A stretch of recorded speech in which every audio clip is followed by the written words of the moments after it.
To run the script across your devices to detect if the CrowdStrike content file is still on those devices, you can toggle on a custom data collection rule.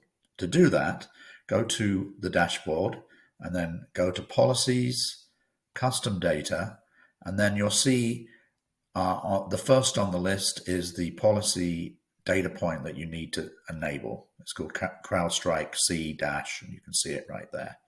Just tap Edit, toggle this on to be enabled, and then press Save.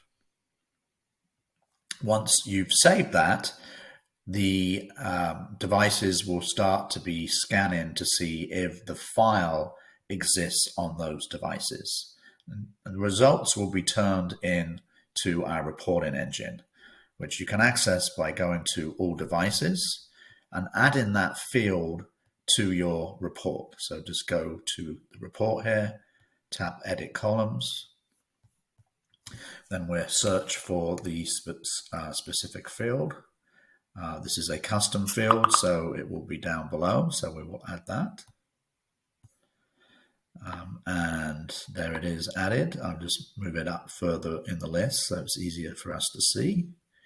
And then once you've done that, press OK, and you will see a custom data column added. And what this will show is once the devices start being scanned, it will either return that we did not detect any of that file on the device, so we'll say no files found, or if it did see the file on that device, it will show that in the response here for that particular device, and then IT can take further action.